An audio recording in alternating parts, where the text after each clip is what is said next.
इस वीडियो में हम समझेंगे कैपेसिटर। कैपेसिटर एक ऐसी डिवाइस है जो इलेक्ट्रिकल एनर्जी को चार्ज की फॉर्म में स्टोर करता है। कैपेसिटर का काम लगभग बैटरी जैसा ही होता है, लेकिन कैपेसिटर में एनर्जी अलग तरीके से स्टोर होती है।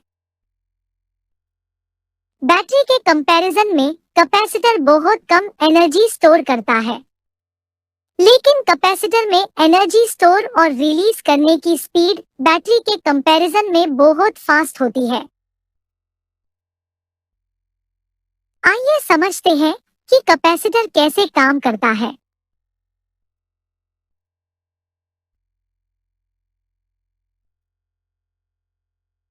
कैपेसिटर में दो मेटालिक प्लेट को एक इंसुलेटिंग मीडियम से सेपरेट रखा जाता है।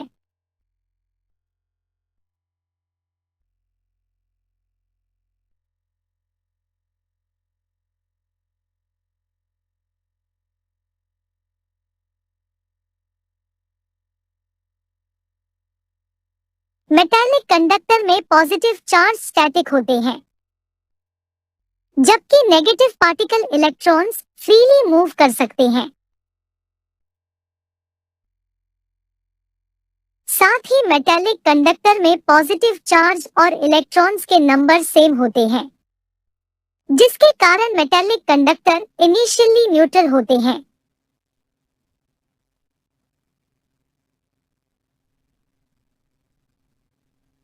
अब अगर हम मेटालिक कंडक्टर में एक्स्ट्रा इलेक्ट्रॉन्स पुश करने के लिए फोर्स अप्लाई करें, तो हम पाते हैं कि ऐसा कर पाना पॉसिबल नहीं है।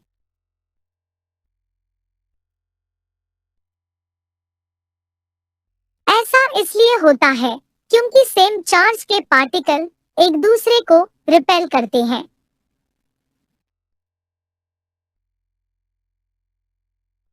जब भी कोई एक्स्ट्रा इलेक्ट्रॉन मेटल प्लेट में एंटर करने की कोशिश करता है, तो उस मेटल प्लेट के इलेक्ट्रॉन्स उसे रिपेल करते हैं, और इसीलिए एक्सटर्नल फोर्स अप्लाई करने के बावजूद मेटल प्लेट इलेक्ट्रिकली न्यूट्रल ही रहते हैं।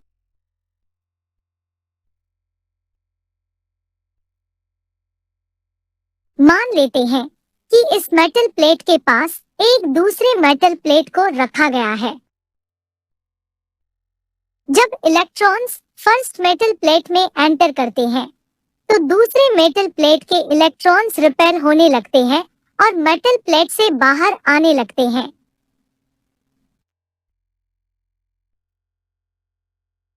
इलेक्ट्रॉन्स बाहर आते ही दूसरे मेटल प्लेट पर पॉजिटिव पार्टिकल के नंबर नेगेटिव इलेक्ट्रॉन्स के कंपैरिजन में ज्यादा हो जाते हैं।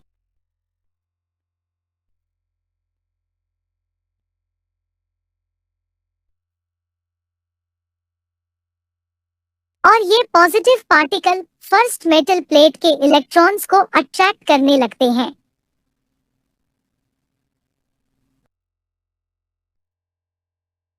हम ये देखते हैं कि फर्स्ट मेटल प्लेट में जितने एक्स्ट्रा इलेक्ट्रॉन्स ऐड होते हैं, उतने ही इलेक्ट्रॉन्स दूसरे प्लेट से एग्जिट होते हैं। हम देख सकते हैं कि फर्स्ट मेटल प्लेट पे नेट नेगेटिव चार्ज क्रिएट होता है, वहीं दूसरी ओर इक्वल और ऑपोजिट चार्ज क्रिएट होता है।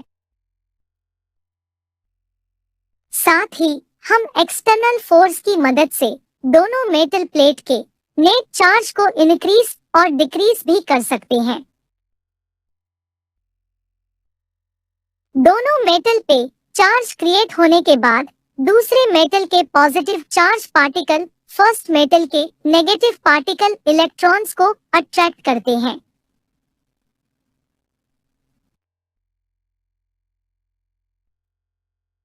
अगर हम एक्सटर्नल फोर्स फर्स्ट मेटल से रिमूव कर दे, तो हम देखते हैं कि मेटल के इलेक्ट्रॉन्स एक दूसरे को रिपेल करने लगते हैं और एक्स्ट्रा इलेक्ट्रॉन्स मेटल से बाहर आ जाते हैं।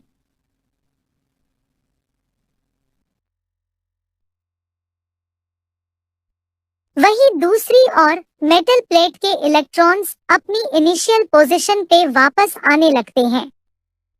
और फिर से दोनों मेटल प्लेट पे नेट चार्ज 0 हो जाता है। इन मेटल प्लेट का चार्ज और डिस्चार्ज होना ही कैपेसिटर का मेन फंक्शन है जिस पे वो वर्क करता है।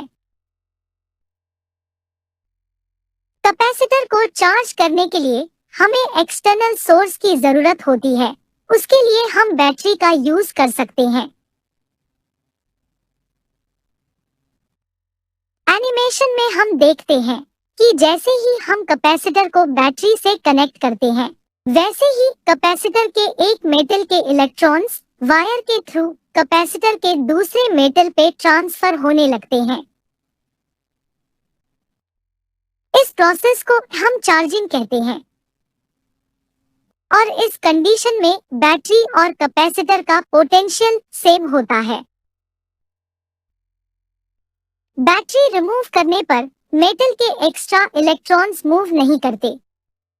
ऐसा इसलिए क्योंकि दोनों मेटल प्लेट के बीच इंसुलेटिंग मीडियम होता है। अब अगर हम कैपेसिटर को वायर के थ्रू एक बल्ब से कनेक्ट करें, तो हम देखते हैं कि कैपेसिटर के एक टर्मिनल से इलेक्ट्रॉन्स दूसरे टर्मिनल पे ट्रांसफर होने लगते हैं। सर्किट में इलेक्ट्रॉन्स फ्लो होने से करंट बनता है और बल्ब से लाइट एमिट होने लगती है।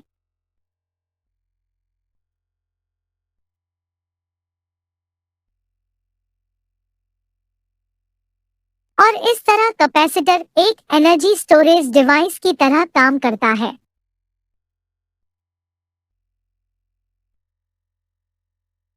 Thanks for watching.